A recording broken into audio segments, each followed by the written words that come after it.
stayed in the John Denver room at the Easton Hotel. One king-size bed, which was fine for me. She said I could bring my bike up, which was nice. It was, I just closed it down in the backyard there. She said I could maybe keep it there or bring it up to the room, but they couldn't take responsibility for keeping it in the yard. So yeah, kind of nice. Has some character for sure. It was 148, and then plus the tax or whatever, so it was cheaper than the Super 8. I'm going to get straightened out a little bit, as usually is the case, charge the batteries, get the bike organized, and then probably go get some breakfast. There's 2 campgrounds. One's Blue River, and I forget what the other one's called, Heather something, that I'm going to try for. Just leaving the Moose Cafe. Awesome breakfast. Highly recommend it. They close at 2, so it's pretty much only a breakfast place. But awesome. The Moose Jacks are huge. And yeah, really, boy, I'm stuffed. Go into the Mercantile. Says they have a deli, maybe I'll order a sandwich. Fire restrictions in effect. Stage 2. I think I want to stop for another coffee. Probably shouldn't, but what's 15 minutes, and then I gotta go to Maverick and get some Gatorade and probably some gummy bears. Big Shooter coffee. Hey, Pooch. Looks like it's going to be a noon departure, about an hour later than I wanted to go. Okay, heading out of Kremmling. Awesome day so far, relatively cool. Probably about 80. Doesn't look like rain, but that could change obviously really quick. Crossing the Colorado River.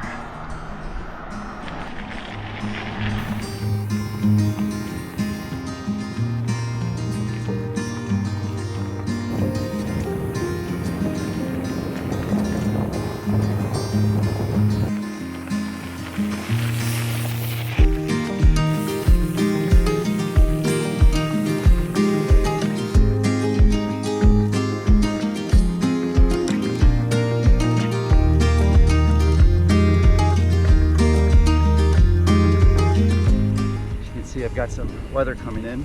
Oh, you can hear it. I've got no coverage out here. Looks like a smaller cell that is just going to pass through. Coming up on Williams Fork Reservoir. I think I'm going to stop here, maybe eat something. It's about 2 o'clock already. Okay, I'm going to head out. I've been here about 15 minutes. I'm not really hungry, but it looks like it's going to pass me. There's the rain there, and I believe it's moving to the right on screen. Local rider. Here's the camp area. You want to stay here. North Fork Camping or Reservoir. That's the camp section.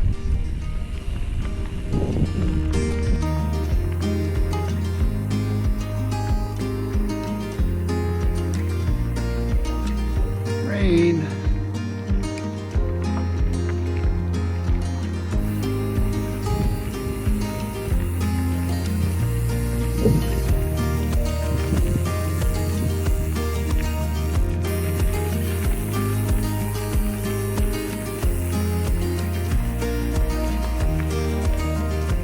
A few miles from Horseshoe Campground, I believe. It's pretty scary behind me.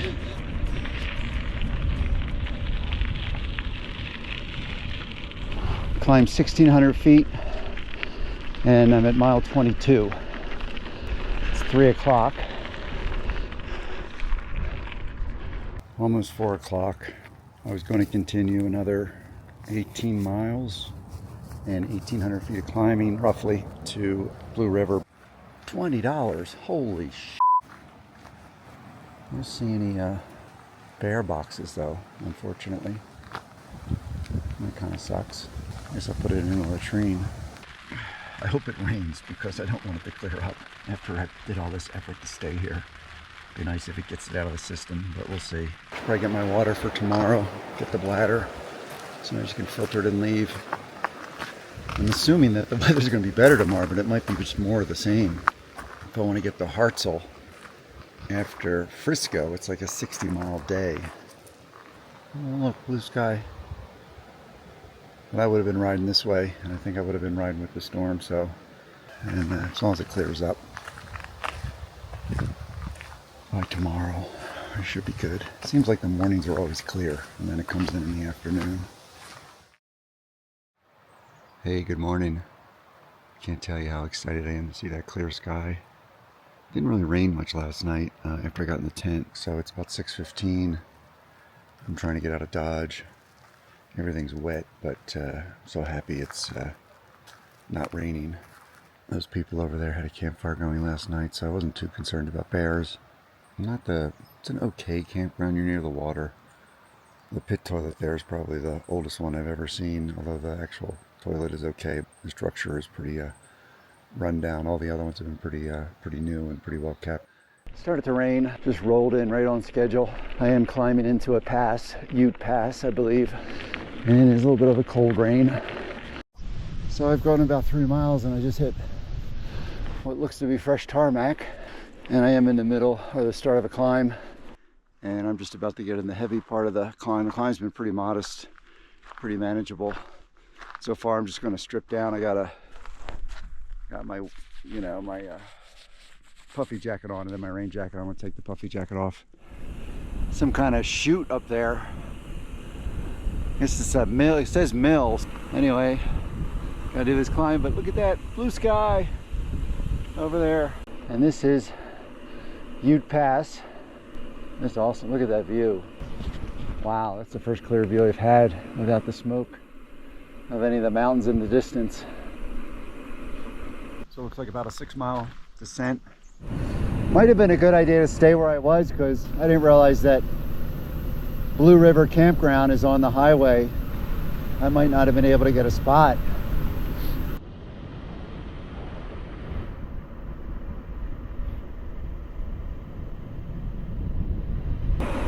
Okay, turning onto Highway 9. Sunday morning. Could be a lot of travelers going home from the weekend trip. Oh, look at this, a shoulder. Nice. I think actually the campground I stayed at last night was nicer looking. Not sure I would have gotten a spot anyway, just because of the time of day, it being Saturday. The day of the week certainly comes into play. And I am 8 miles from Silverthorne.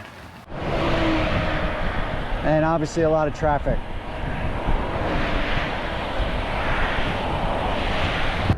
Entering Silverthorne.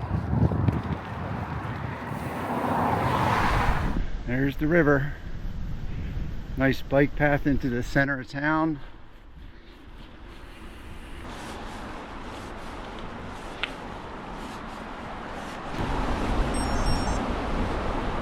Highway 9 out there.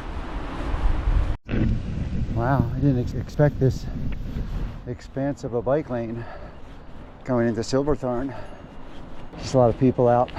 Sunday, late morning, almost 11 o'clock. I booked a room, or booked a dorm, a bed in a dorm at the Bivvi in Breckenridge. So it'll be another light day, but that puts me in a better position for going to Hartsel tomorrow. I think it knocks 10 miles off tomorrow.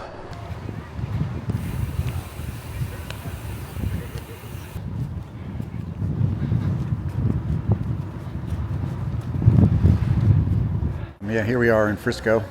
Just had a burger at Ollie's, which was really good. And it was right next to, across the street from the bike shop, the ski and bike shop. I got some lube.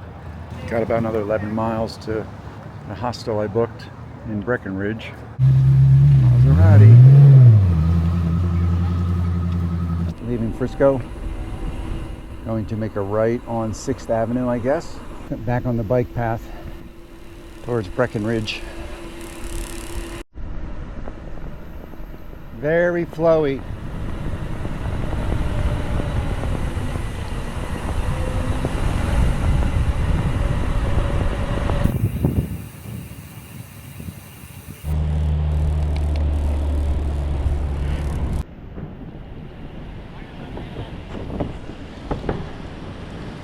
More e-bikes. There goes some analog bikes. Breckenridge Main Street.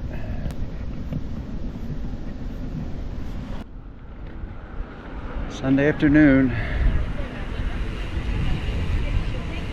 Plenty of places to eat. It's up.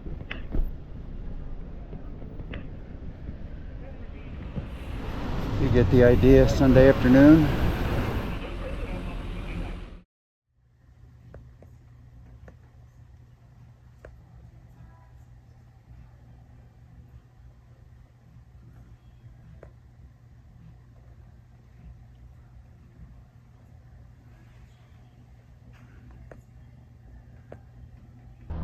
Okay, just leaving Breckenridge, and we start immediately on the Boreas Pass, and it's 10 miles and 2,200 feet. So I stayed at the Bivvi, or the bivouac. I would recommend it. I think it was like 55 bucks. I was going to get breakfast in town, but I had breakfast there. Breakfast is included: yogurt, sausage, pancakes, orange juice, coffee. Pretty basic. View of Breckenridge as I go up Boreas Pass. Hoping to get to Salida early enough tomorrow, because I think Salida is a downhill, more or less, and get to the library, because the library opens at, I don't know, 9 and closes at 7, which is perfect. So anyway, I got a room at the hostel. I think there's 4 or 5 warm showers hosts in Salida, and they were all unavailable for tomorrow. Wow, that's awesome.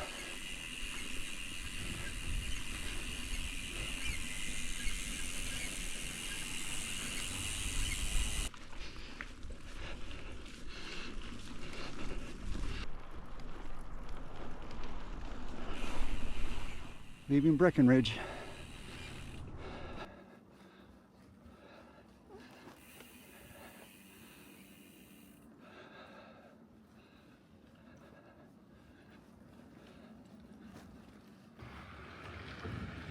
Went a little too fast there, buddy.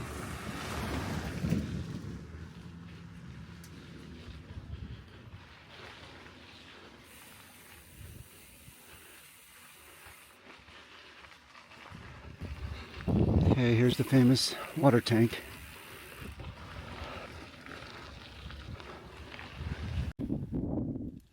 Moose.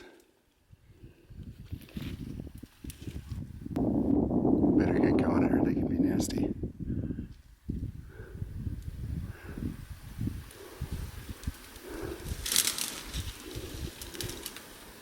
Only have about a half mile according to Garmin to finish the climb. And right here is Campground 22. Water might be a challenge, but there are some streams. Yeah. There goes Nick and Leslie from Norway. He just shot his vlog, so I got to shoot mine. Boreas Pass. It's a vlog off. Yeah, Boreas? I don't know how to say it. Elevation 482. Awesome day, awesome view. Good company, and now we're going to go down to Cuomo. I think it's all downhill, more or less. I was reading the Great Divide book the other night, and I think this might be the area they were saying that you can see all the old tree stumps where they felled the trees from the 1800s. Imagine what that would have looked like with all those trees that were there. I guess it would have looked something like that over there. And yeah, just about to start the descent on Boreas Pass. The views today are amazing. Don't look for that rain though.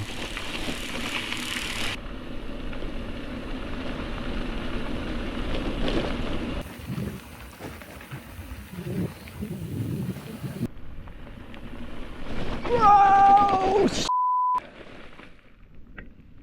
Wow, that sucks. Okay, made it to Cuomo. It's paved. I was getting a little nervous with the road because this might be that red clay that's unrideable when it rains, and it's dropping rain now. Look at that little railroad thing. So I'm taking the official route, 30 miles to Hartsel. I've gone 20, maybe a little over 20. miles. So I'm about 31 miles into the ride for the day.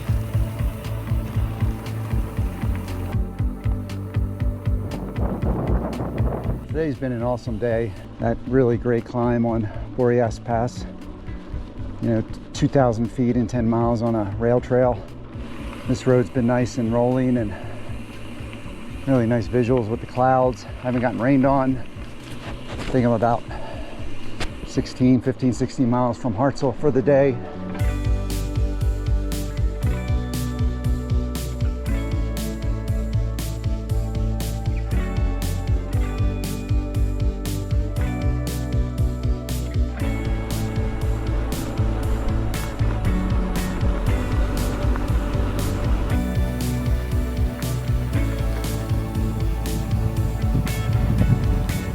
Almost at the highway. You can see in the distance there, and I make a right and it takes me into Hartsel. There's 24 out there. I got off of it, stayed on the official route just because it's no shoulder and people are flying and a couple guys holes coming close to me. So I'm back at Highway 24. The route has me crossing over there, going that way, and the more that I think about it, look at that guy way into the lane. I think that just sold me, because if I take this would be a direct route into Hartsel, which I think is those buildings down there. I'm gonna go ahead and do the official route. It seems a lot safer.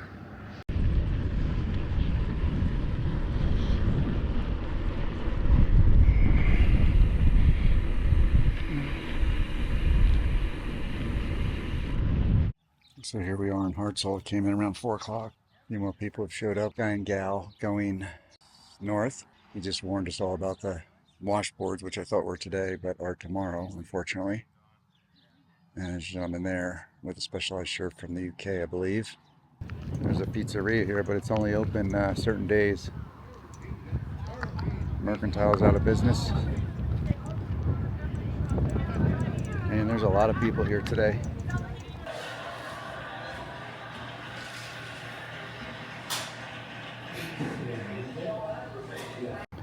Oh, it's got a full house here. 1, 2, 3, 4, 5, 6, 7. 7 bike packers, maybe 8 with the young lady that pulled in. It's on a fixie. Okay, just leaving Hartsel. There must have been 8 of us there last night. Restaurant opened up at 6 this morning. Was open till 8 last night. Awesome experience. Highly recommend staying at Hartsel. Free camping in the background or backyard. It is a greasy spoon. The breakfast, while good, was a greasy spoon, so be aware. Some bison. Reminds me of Catalina. Baby bison. Today, washboards, headwind, uphill. Yes, it is washboards, really bad. If I go into this little sand stuff, it's a little better. It's the worst of the journey, this washboarding. So I'm at mile 17. I don't want to speak too soon, but the worst of the washboarding stops around mile 14. You still have some, but it's more typical of what you've been riding so far. And I've got 29 miles left.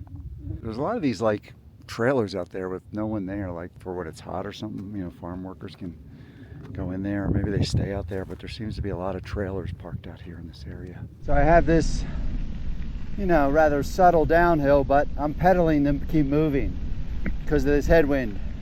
It's got to be 15, 20 miles an hour, constant. I'm an angry cyclist again. I can't stand it. See, more of these RVs. That looks like Breaking Bad, doesn't it? Meth lab. But over there's one. Must be for the cowboys that take a break when they're herding cattle. I don't know. I mean, that one ain't moving. A little bit different looking landscape. I'm at mile like 22, I think. Still on the downhill. I do take it back. It is different than yesterday. I'm a lot closer to the hills. It's not as open with the prairie. It's very hilly and green. And I'm probably 15 or 16 miles out of Salida.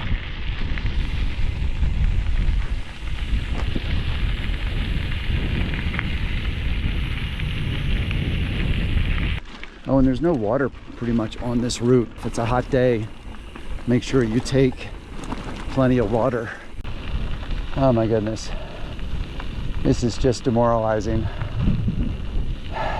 This headwind is just unbearable. And there's a storm coming in. I just stopped because I wanted to eat something.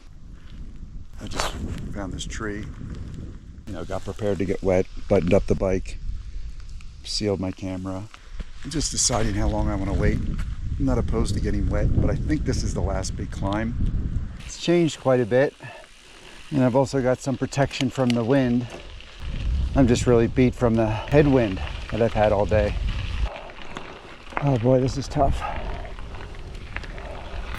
Wow, this is really steep.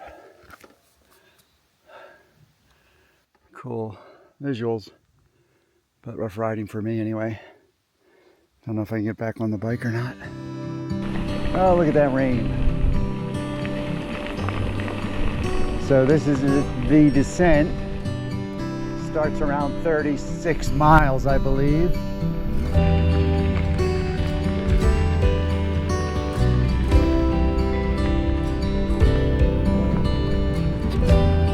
Started it at 36 miles. Waiting out the afternoon rain. Almost to my destination tonight. Quite a descent though.